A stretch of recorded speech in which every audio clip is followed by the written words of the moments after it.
কারণ সামনে বর্ষা, ডেঙ্গুর আবির্ভাব হবে। এর আগেই থেকে আমাদের কিছু প্রস্তুতি গ্রহণ করা উচিত। সেই প্রস্তুতির অংশ হিসেবেই গত প্রায় 1 মাসের মতো স্কুল কলেজগুলো এখানে আমাদের বন্ধ ছিল। সেই বন্ধের পর একটা জায়গায় স্থগিত থাকলে সেখানে পানি, ময়লা, আবর্জনা জমে মশার সৃষ্টি হয়। ঈদের ছুটির পরে আমরা চিন্তা করেছি আমাদের বাচ্চারা যাতে স্বাচ্ছন্দ্যে, তারা সুস্থ অবস্থায় যারা তাদের শিক্ষা গ্রহণ করতে পারে, যাতে অসুস্থ না হয়ে যায়, ডেঙ্গু আক্রান্ত না হয়, সেখানে এই পরিকল্পনাকে হাতে নেওয়া। সেই পরিকল্পনার প্রথম অধ্যায় আমরা আজকে আমাদের ঐতিহ্যবাহী রেসিডেন্সিয়াল মডেল কলেজ থেকে আমরা শুরু করব।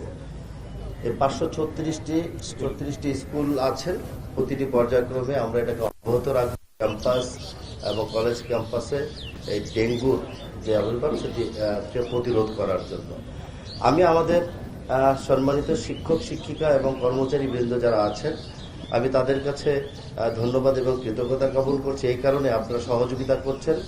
আপনাদের যে কোনো বিষয়ে ঢাকা উত্তর সিটি কর্পোরেশন আপনাদেরকে সহযোগিতা করবে।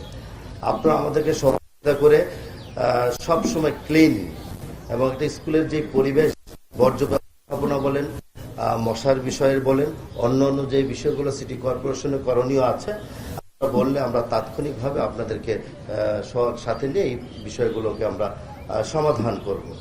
আমরা একটা জিনিস মাথায় রাখতে হবে, সকলকে একটু সচেতন থাকতে হবে। ঢাকা উত্তর সিটি কর্পোরেশনের আমি প্রশাসক হিসাবে কিংবা অন্যান্য কর্মকর্তা যারা আছেন, আপনারা যদি সহযোগিতা না করেন, চাইলে হয়তোবা আমরা সকল সমস্যা একসাথে সমাধান করতে পারবো না। তা আমি মনে করি সকলকে একটু এগিয়ে আসতে হবে। যেমনিভাবে আজকে আপনারা এগিয়ে আসছেন, আশা করব অন্যান্য স্কুল কলেজ যারা আছে সবাই আমাদেরকে সহযোগিতা করবে। আমরা চাই ঢাকা উত্তর সিটি কর্পোরেশন একটা বাসযোগ্য, একটা আধুনিক এবং দুর্গন্ধমুক্ত, মশা মুক্ত আমরা একটা সিটিকে উপহার দিতে পারবো যদি সকলের সহযোগিতা থাকে। আজকে আসার সময় রাস্তায় দেখলাম ঈদের 3 দিন ছুটি বন্ধ ছিল, এর মধ্যেই কিছু কিছু জায়গায় সেটা সিটি কর্পোরেশনের ময়লা নয়, তারপরও মনে করি যে আঞ্চলিক কর্মকর্তারা আছেন, আপনি একটু ঘুরে দেখবেন কোথায় কোথায় কি অবস্থা আছে, দেখে তাৎক্ষণিকভাবে ব্যবস্থা নেবেন। অনেক বাসায় কনস্ট্রাকশন কাজ চলছে, একদম মেন রাস্তায় বালুগুলো ফেলে রেখেছে। তো এখানে যারা আছেন আপনারা একটু এলাকাবাসী হিসাবে আপনারা একটু সচেতন থাকবেন, যাতে করে আমরা এই যে আপনারা সবাই বলেন ধুলাবালি হয়ে গেছে, এটা কেন হচ্ছে, কি কারণে হচ্ছে, এটা আমরা সবাই জানি। তো এই বিষয়গুলো সম্পূর্ণভাবে আপনারাও একটু এলাকার সামাজিক উন্নয়ন কর্মকাণ্ড, অনেকে এখানে আমি সবাইকে ব্যক্তিগতভাবে চিনি যারা আছেন, আপনারা একটু সতর্ক থেকে সমাজকে আপনারা একটু সচেতন করবেন, তাহলে দেখবেন একটু কাজগুলো সহজ হয়ে গেছে। আমরা একটা সুন্দর ক্লিন শহর, গ্রিন শহর উপহার দিতে পারবো। আজকে সাংবাদিক বন্ধুরা আপনারা এখানে উপস্থিত হয়েছেন, আপনারা প্রতিনিয়তই ঢাকা উত্তর সিটি কর্পোরেশন ডিএনসিসি অফিসে আপনারা যান, আপনাদের বিভিন্ন প্রশ্নের উত্তর আমি দিয়ে থাকি। আজকে আপনারা দেখেছেন আমাদের যে উদ্যোগটা, সেই উদ্যোগকে আমরা শুধু প্রতিশ্রুতি না, এটাকে একটা বাস্তবায়নের রূপ দেওয়ার জন্যই কিন্তু আমরা এখানে এসছি। আজকে শনিবার, আজকে কিন্তু হলিডে, আজকে কিন্তু অফিস ডে নয়। তা আমরা প্রধান স্বাস্থ্য প্রধান যিনি আছেন ব্রিগেডিয়ার ইমরুল কায়েস, উনিও ওনার সাথে কথা বলেছি, আমাদের অন্যান্য কর্মকর্তার সাথে কথা বলেছি।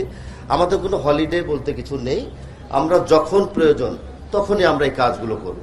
শনিবার আমাদের হাতে সময় আছে, আমরা সেই সময়টা আমরা কাজে লাগাবো। আমরা একটু কথা কম বলবো, কাজটা একটু বেশি করার চেষ্টা করব।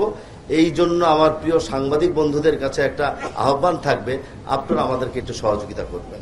আমরা চাই আপনারা বিভিন্ন অঞ্চলে বিভিন্ন জায়গায় ঘোরাফেরা করেন, বিভিন্ন রিপোর্ট তৈরি করেন, আপনাদের মাধ্যমে গঠনমূলক রিপোর্ট যদি আমাদের চোখকে একটু সজাগ করে দেয়, আমরা সেই কাজগুলো আমরা কিন্তু করব। আমরা মনে করি যে আপনারা একটু আমাদেরকে জানান, কিন্তু গঠনমূলকভাবে যদি জানান, সেই কাজগুলো করতে আমাদের একটু সুবিধা হবে। ভালো কাজের একটা সমালোচনা থাকে, খারাপ কাজের তো অবশ্যই থাকে, আমরা চাই ভালো কাজগুলো করার।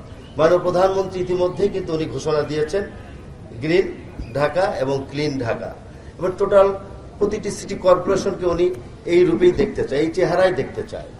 আজকে যেখানে দাঁড়িয়ে কথা বলছি, মাননীয় প্রধানমন্ত্রী কিন্তু এই স্কুলে কলেজে পড়াশোনা করেছে। আমাদের অত্যন্ত খুব গর্বের সাথে বলতে পারি, আমরা সেই কলেজ থেকেই আজকে আমরা উদ্বোধন ঘোষণা করছি। আগামী দিনে আমরা চাইব সকলকে সাথে নিয়ে কাজগুলো করার জন্য। এখানে বিভিন্ন রাজনৈতিক বা বিভিন্ন মতাদর্শ থাকতে পারে, কিন্তু দেশটা আমাদের, শহরটা আমাদের সকলের।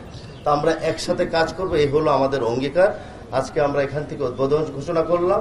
এটা আমরা ইনশাল্লাহ প্রতিটি স্কুলেই আজকে উদ্বোধনের পর থেকে এই কর্মকাণ্ডগুলো অব্যাহত থাকবে। ইতিমধ্যে আরো কিছু বিষয় আছে বর্জ্য ব্যবস্থাপনার।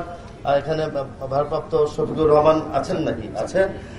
আপনিও আপনার বর্জ্য ব্যবস্থাপনার যে বিষয়গুলো আছে আপনি সঠিকভাবে আমাদের রেসিডেন্ট মডেল কলেজের পাশে আশেপাশে যা আছে আপনি একটু নিবিড়ভাবে দেখে সেটাকে ব্যবস্থা গ্রহণ করবেন।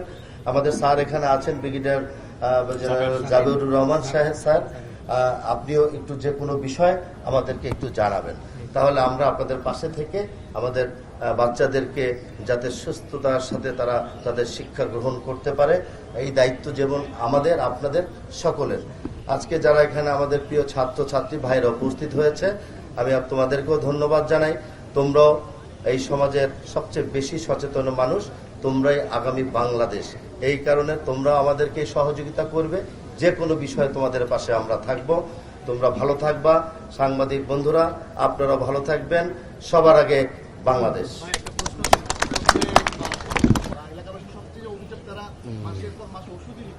দেখেন, এলাকাবাসী অভিযোগ থাকতেই পারে, হয়তো বা তাদের এলাকায় আমাদের কর্মীদেরকে তারা ওইভাবে দেখেনি, এটা হতে পারে। আপনি বলেছেন, এটা আমরা নোট করে রাখলাম। মশক প্রধান আছেন, উনি ব্যাপারটা নিয়ে ব্যবস্থা গ্রহণ করবেন। আর আপনারা নিজেরাও জানেন, এত বড় ঢাকার শহর, এখানে কোটি কোটি মানুষের বসবাস। ঢাকা উত্তর সিটি কর্পোরেশনের বিগত এবং বর্তমান যে অবস্থা, তাতে করে আমরা ইতিমধ্যে চিন্তা করেছি আমরা আউটসোর্সিং এবং নিয়োগকৃত কিছু কর্মী আমাদের খুবই প্রয়োজন। তাতে করে আমরা প্রতিটি ওয়ার্ডে যাতে করে আমরা একটা নির্দিষ্ট কর্মী বাহিনী দিয়ে আমরা সেই কাজগুলো করতে পারি। তো আমরা এটা করব বলে আমরা ইতিমধ্যে কিছুটা সিদ্ধান্ত নিয়েছি। ঈদের ছুটি ছিল, ঈদের ছুটিতে আগামীকালকে আমরা অফিস করব, এই বিষয়ে আমরা উদ্যোগ গ্রহণ করে এটা বাস্তবায়ন করব। অবশ্যই, এটা তো জিরো টলারেন্স। এটা মাননীয় প্রধানমন্ত্রী বলেছে, ঢাকা উত্তর সিটি কর্পোরেশন একই কাজ করবে।